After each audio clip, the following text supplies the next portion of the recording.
Thank you for joining us today. My name is Mushin Sensei.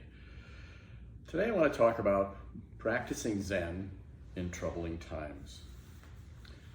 So there is a quote from Thomas Paine from during the Revolutionary War in which he said, "These are the times that try men's souls." Of course, nowadays it's men's and women's souls, but now this was from a broadside that he published when support for the revolution was not high, just before the Valley Forge experience. But by writing this diatribe, he ended up producing a great deal of support for Washington and the troops. But this is not a history of the American Revolution. It should be understood, though, that we seem to be at another serious inflection point in history. There's social division, there's intense political divides, financial inequities with wide disparities of wealth across the globe, climate emergencies that wreak havoc via floods, fires, storms, droughts, and more. Massive trends in human immigration, wars, and much, much more than can be listed. These are, in fact, troubling times. And in these troubling times, we yearn, all of us, for a better world, regardless of any political persuasions or anything. Certainly we wish that the foment they were experiencing was not the case. And as a result, such times as these produce anxiety. Now, anxiety is not only something that we ourselves feel for ourselves, concerns about our safety and what our future will bring, whether we will be safe and secure in that of our families, but also, if we have a modicum of compassion, we feel for the other people in the world who are struggling with these various experiences of, displacement, fire, wars, etc. So today, really, I want to talk about what does this practice of Zen offer us in times? Specifically, what does a meditation practice offer us by way of a solution? So when Siddhartha Gautama, the Buddha, had his realization, his first teaching spoke to what is now called the Four Noble Truths. And he awakened to the basic state of the human condition, in which he stated four postulates. First, that there is suffering. This life is characterized by suffering. Second, that there is a specific cause to our suffering. Third, that there is a way to end suffering. And fourth, what is known as the Eightfold Path, the steps that we can take that will reduce and ideally end our suffering. And what he recommended to us that we do is by establishing stillness, sitting in meditation, Zazen as we call it in our practice now, to look deeply within and to coming to understand how our minds work, what meanings the minds make for us, as well as the diminishing of our self with a capital S, the strong self that makes us feel like we are separate from others. And finally, realizing the experience of what Thich Nhat Hanh referred to as our interbeing, the deep, deep connection between us all, regardless of whether we are people, other beings, and just the world at large. This practice is what he taught for the rest of his life, 44 more years of teaching. And after his death, this practice was taught by his followers, his disciples, his heirs. And as it moved from India to the east, towards China, Vietnam, so on and so forth, right around the 1st century in the Common Era, a sense of practice known as the Mahayana was developed. And it really had to do with the idea of the Bodhisattva ideal. Bodhisattva ideal is the idea that those people who are awakening don't do it just for themselves, but rather for the good of all mankind, of all beings in the world, all things, the entire world, They serve to help others awaken first before they supposedly retire from this existence upon their death. This is actually not a new thought when it came up, but it became very popular, and this practice has shifted and grown and strengthened at every culture that it's come through. In the Buddha's time, he referred to three forms of practice. Shravakas, this is the disciple of the Buddha, simply one who tries to awaken for his own benefit. Pratyeka Buddhas, one who does the lesser vehicle of the individual Buddha and strives to be an actual Buddha. And then the Bodhisattva, one who does this for others. But again, this grew in popularity and became the main form of practice as it moved east from about the 1st century on. So what is Zen? Zen simply means meditation. In India, at the time of the Buddha, meditation was referred to as jhana. As it moved east to China, the language referred to it as chan, jhana, chan, and then as it moved to Japan, Zen was the term that characterized what this practice is, simply meditation. And as various sects grew throughout the practice, throughout the world, Zen practitioners were known as the meditating Buddhists, compared to common laity, who basically served to support the monastics and other sects of Buddhism that practiced in slightly different forms. But Zen is essentially focusing on the practice of meditation. Now, what's interesting to me, I am intrigued by the Chinese characters or ideograms for these terms. And I've done some research into this. These are the characters for Zazen.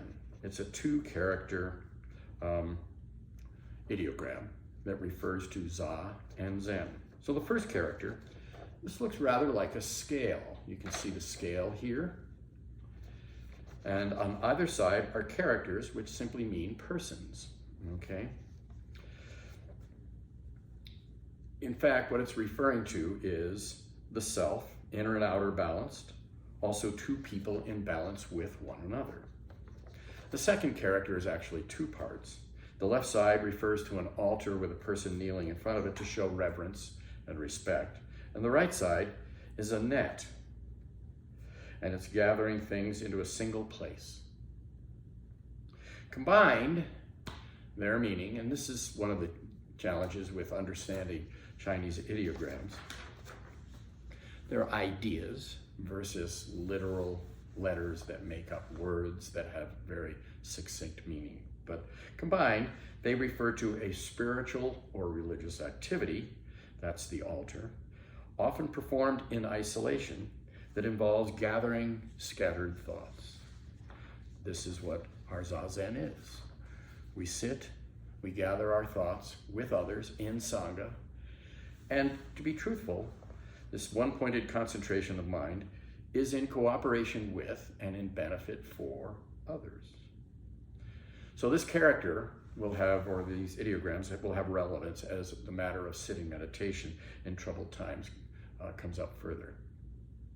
So Zazen is simply harmonizing the inner and the outer, harmonizing self and non-self, harmonizing with others, harmonizing with what we know to be true and what we actually do in our life. Zazen is a harmonizing endeavor.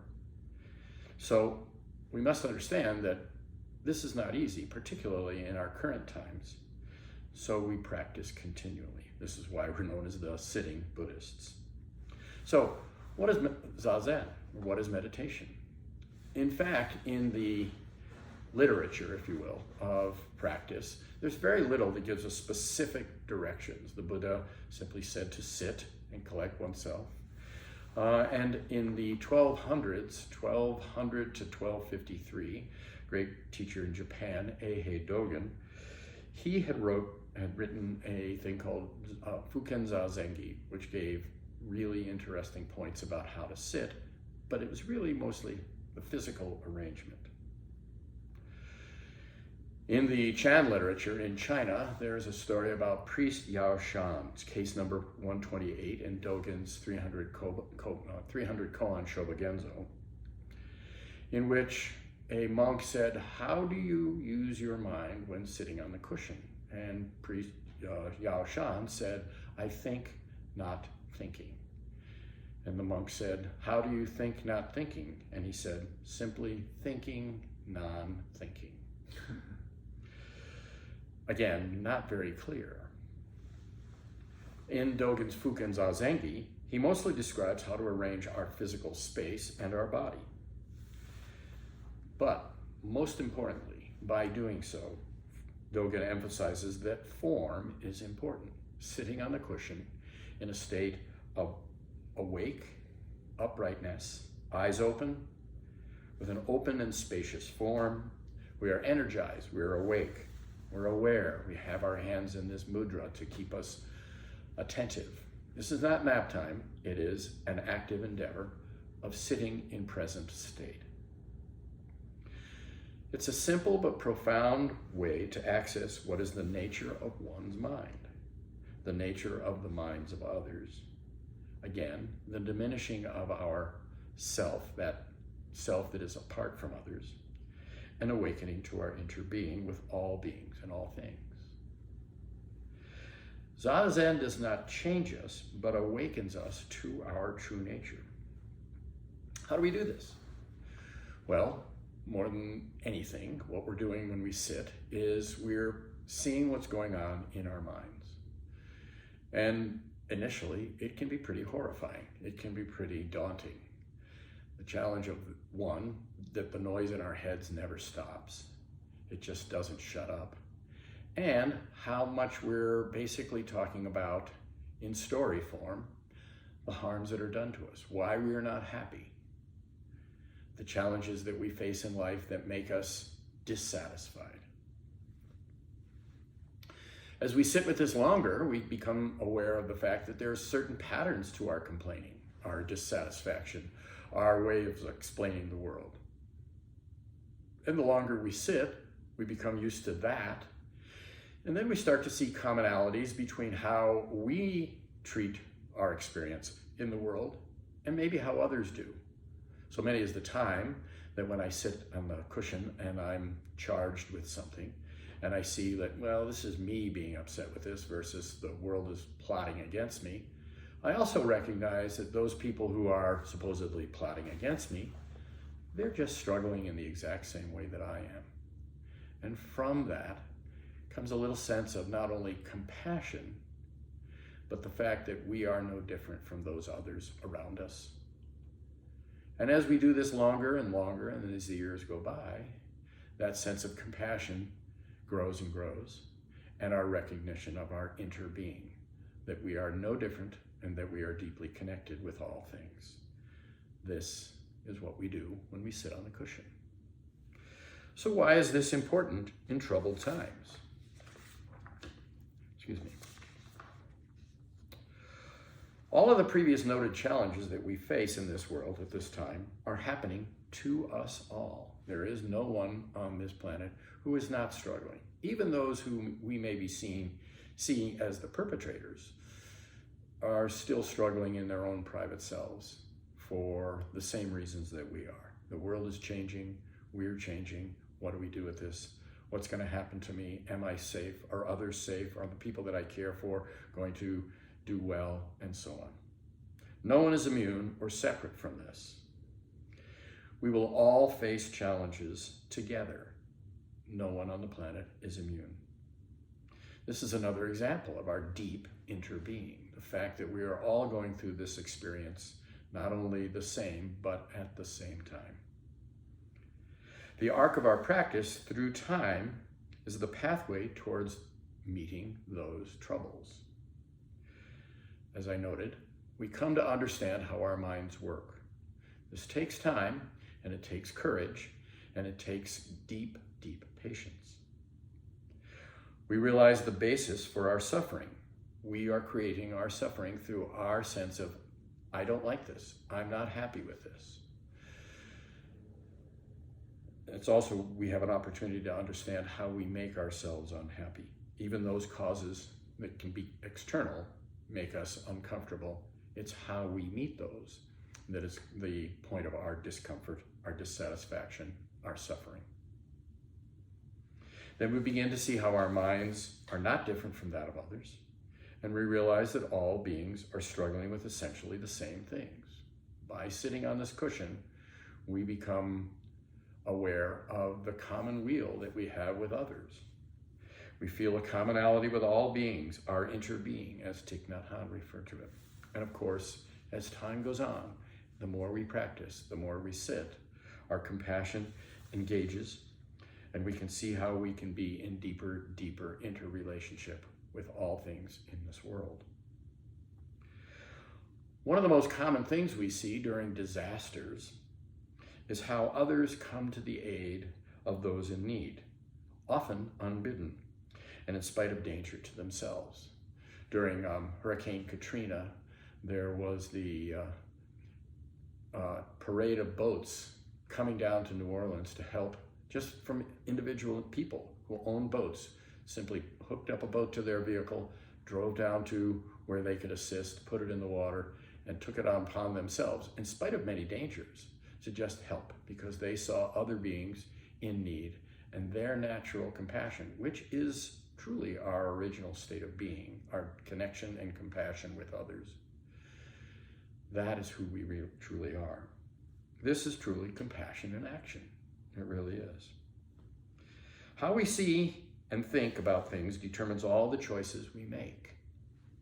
The everyday actions we take or avoid, how we relate to those we like, love, or who those we oppose, and how we react in a crisis or when things don't go our way. As we sit on the cushion, this opportunity to understand how our minds work is what this practice brings us to, and our connection to others, and the need to see ourselves in deep interrelationship. Meditation trains us to see reality as it is. Many of us, have a distorted view caused by negative stories about the world and ourselves that have become ingrained. We recognize when we sit on the cushion, if we pay attention, that the way we are dissatisfied, the stories we tell about the injustices caused to us, tend to be all about the same thing. Each of us has a different approach to this, but if we pay attention, we recognize that we're repeating the same stories of injury over and over and over. To use our mind for change, we must see clearly. This is the work in which we engage when we're sitting on our cushion. We alter our way of thinking, seeing ourselves as, oh, that's how my mind does it. And one of the mantras I often employed early on was, oh, that's interesting, there I go again. Over and over and over with the same stories about my injustices. But as time went on, I began to break free from the notions that block my way, and this is how we all do it. And we find truth and touch reality as it is. We are all suffering together, and how we choose to meet the moment is the root of our suffering. This is the cause of our suffering, as Siddhartha Gautama, the Buddha, said in the Four Noble Truths. This practice is essentially a path to meeting these troubled times. When we see these troubled times, we sit and worry and fret about our situation and how it will end. But as we deepen our practice, we can see the opportunity that not only are we suffering, but so too are others. And our naturally arising compassion has the opportunity to move us in the direction of being of aid to others. Now, there's certainly so many different things in this world that are challenging us. It's not as if one thing that we will do, aside from practicing, will solve all the problems of the world. But just like those people who dragged their boats down to New Orleans, they knew that there was one thing they could do, and they did it as it was needed. And in that way, they saved the world in one small way. This is the work of bodhisattvas. This is the Bodhisattva ideal in action. So recall the characters, the Chinese ideograms for Zazen that I spoke about earlier, and their meaning. It's a spiritual or religious activity, often performed in isolation, that involves gathering scattered thoughts through one pointed concentration of mind in cooperation with and for the benefit of ourselves and others. These characters point to this fact of this practice. We gather ourselves through sitting, and we capture our thoughts in a state of reverence, which brings us into alignment with all people. This is why two characters of people and gathering all things. The characters point to the fact that this practice is to benefit others through our meditation. So let me close with Eihei Dogen's Genjo Koan, which he wrote in 1223. This is one of his primary fascicles that he wrote, and it is studied endlessly to this day. In that, he wrote simply this, which characterizes what this practice is about. To study the Buddha way is to study the self. To study the self is to forget the self. To forget the self is to be actualized by myriad things, which simply means to recognize our interconnectedness. And when actualized by myriad things, your body and mind, as well as the body and mind of others, drop away. No trace of realization remains, and this no trace continues endlessly. The divisions between ourselves and others, the opportunities to help, are there in front of us, each of us to choose how we will act and how we will meet the world in these troubled times. May your practice strengthen daily.